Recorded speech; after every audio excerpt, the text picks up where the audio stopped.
चुनाव आयोग ने यूपी के मुख्यमंत्री अखिलेश यादव के गुट को असली समाजवादी पार्टी माना है। साथ ही अखिलेश गुट को ही साइकिल का चुनाव चिन्ह सौंपा है। मुलायम और अखिलेश गुट की तरफ से दी गई दलील सुनने के बाद आयोग ने ये फैसला दिया।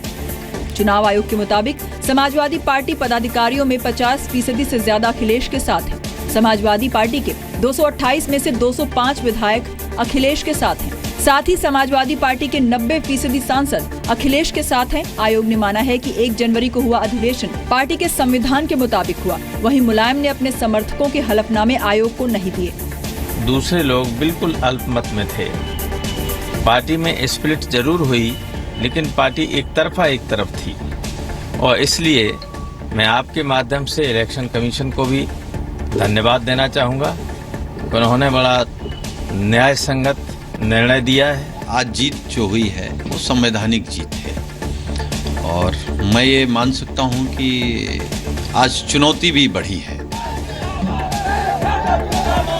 चुनाव आयोग के फैसले के बाद लखनऊ में अखिलेश के समर्थकों ने जश्न मनाया। अखिलेश पिता से आशीर्वाद लेने के लिए उनके घर पहुंचे।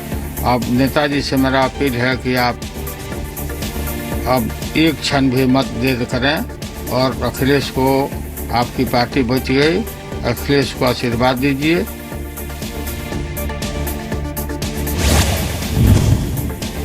यूपी चुनाव में गठबंधन को लेकर कांग्रेस के साथ अखिलेश यादव की बातचीत आखिरी दौर में है। सूत्रों के मुताबिक कल यूपी चुनाव में महागठबंधन का ऐलान किया जा सकता है। कांग्रेस के अलावा राष्ट्रीय लोकदल भी गठबंधन में शामिल हो सकता है।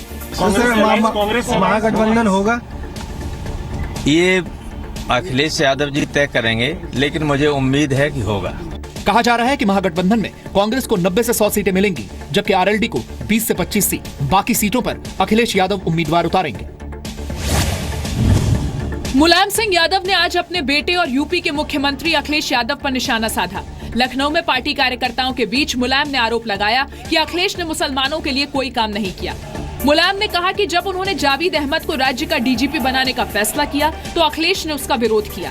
उन्होंने मुस्लिम मतदाताओं से मदद की अपील की। मुलायम ने यह भी कहा कि अगर अखिलेश ने मुसलमानों को लेकर अपने रुख में बदलाव नहीं किया तो वो उनके खिलाफ लड़ेंगे। मुलायम ने यह आरोप भी लगाया कि अखिलेश उनकी बात नहीं सुनते। कितनी बार उनको बुलाया लेकिन वो आते नहीं। मुलायम ने यह भी कहा कि किसी ने अपने बेटे को राजनीति में इतनी बड़ी पोस्ट नहीं दी। मुलायम सिंह जी ने ये कहा कि मैंने माइनॉरिटी के लिए बड़ा काम किया है, मेरी वजह से डीजीपी बने, मैंने थानों पर क्या नाम है कि एक दरोगा पोस्ट करवाया और 3 सिपाही पोस्ट करवाया, इसलिए आप लोग मेरा सहयोग करिए। बीजेपी ने आज यूपी चुनाव के लिए उम्मीदवारों की पहली लिस्ट जारी की। कुल मिलाकर 149 उम्मीदवारों के नाम का ऐलान किया गया है। बीजेपी की पहली लिस्ट में मेरठ से पार्टी के पूर्व प्रदेश अध्यक्ष लक्ष्मीकांत वाजपेयी को टिकट मिला है, जबकि मथुरा से पार्टी के प्रवक्ता श्रीकांत शर्मा को, सरधना से संगीत सोम उम्मीदवार बने हैं, जबकि थाना भवन से सुरेश राणा, गाजियाबाद की साहिबाबाद सीट और नोएडा सीट से उम्मीदवारों के नाम का ऐलान फिलहाल नहीं किया गया है। देखिए, बहुत अभिनंदन हमारे राष्ट्रीय नेतृत्व का, खासतौर से हमारी पार्टी के राष्ट्रीय अध्यक्ष जी का, हमारे देश के प्रधानमंत्री जी का और चुनाव समिति के सभी सदस्यों का कि उन्होंने हमें मौका दिया है। यूपी के अलावा आज बीजेपी ने उत्तराखंड की 64 और पंजाब की 6 सीटों के उम्मीदवारों का भी ऐलान किया। उत्तराखंड में यमकेश्वर से पूर्व सीएम पीसी खंडूरी की बेटी रितु खंडूरी भूषण को टिकट मिला है, जबकि आज कांग्रेस से बीजेपी में शामिल हुए यशपाल आर्य को बाजीपुर से टिकट दिया गया है। बाकी सीटों के उम्मीदवार तय करने के लिए बीजेपी केंद्रीय चुनाव समिति की बैठक कल होगी। नवजोत सिंह सिद्धू आज औपचारिक तौर पर कांग्रेस में शामिल हुए। सिद्धू ने कहा कि मेरे पिता ने 40 साल कांग्रेस की सेवा की है और ये मेरी घर वापसी है। सिद्धू ने कांग्रेस को कौशल्या तो बीजेपी को कैकई बताया। लेकिन माता तो कैकई भी थी, वो वनवास भेजती थी और माता कौशल्या वापस बुला के विश्वास का सद्दा भेजती। तो ये तो आप तय कर लो कि कैकई कौन है और माता कौशल्या कौन है। सिद्धू ने कहा कि पंजाब के मुख्यमंत्री प्रकाश सिंह बादल को कुर्सी खाली करनी होगी। बादल ने सिद्धू को दल बदलू बताया। ये जो धाड़वी हैं, बाहर से आए हैं, कोई दिल्ली से आया, कोई पटियाले से आया है, उनको पता कि ये तो मिलेंगे नहीं, ये तो मौसमी बटेरे हैं, आए चले गए। केंद्रीय मंत्री हरसिमरत कौर बादल ने कहा कि सिद्धू ने उस पार्टी से विश्वासघात किया जो उन्हें राजनीति में लाई थी। सिद्धू अमृतसर ईस्ट से चुनाव लड़ेंगे।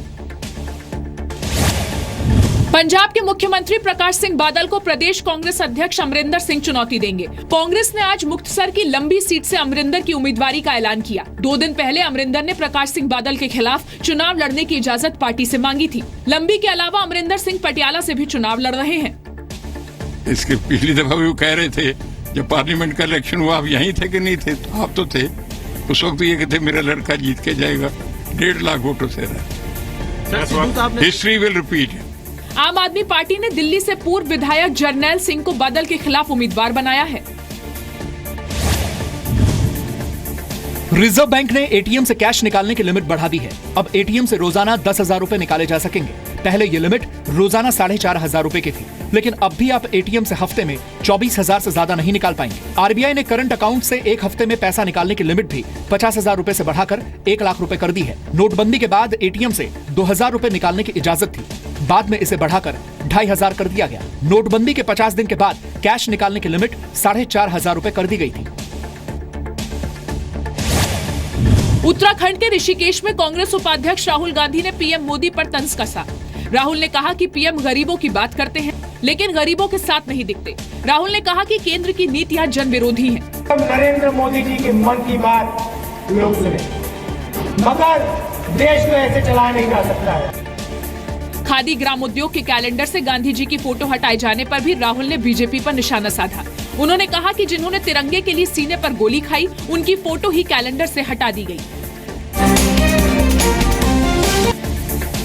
आमिर खान की फिल्म दंगल में गीता फोगाट के बचपन का किरदार निभाने वाली एक्टर जायरा वसीम ने विवाद के बाद सफाई दी है। दरअसल जायरा ने कुछ ही दिन पहले जम्मू कश्मीर की सीएम महबूबा मुफ्ती से मुलाकात की थी। इसके बाद वो सोशल मीडिया पर कई लोगों के निशाने पर आ गई थी, जिसके बाद जायरा ने कहा था कि लोगों को उन्हें अपना आइडल नहीं मानना चाहिए। हालांकि विवाद बढ़ने पर उन्होंने अपनी फेसबुक पोस्ट कुछ समय बाद हटा ली थी। एक इंस्पिरेशन मैं नहीं बनना चाहती। You know, a lot of people come and tell me कि आप रोल मॉडल बन गए हो for youngsters. I think they have their own potential, they have their own abilities, so I really hope कि वो उसको ढूंढे। जायरा वसीम को लेकर सोशल मीडिया पर चल रहे विवाद पर सीएम महबूबा मुफ्ती ने भी नाराजगी जताई।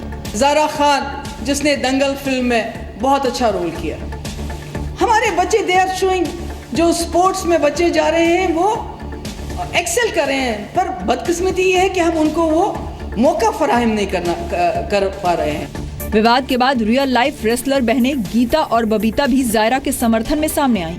हम सभी उसके साथ हैं, उसको किसी चीज़ की चिंता करने की जरूरत नहीं, माफ़ी मांगने की तो कतई जरूरत नहीं है, क्योंकि उन्होंने जो काम किया है वो बहुत ही सराहनीय है।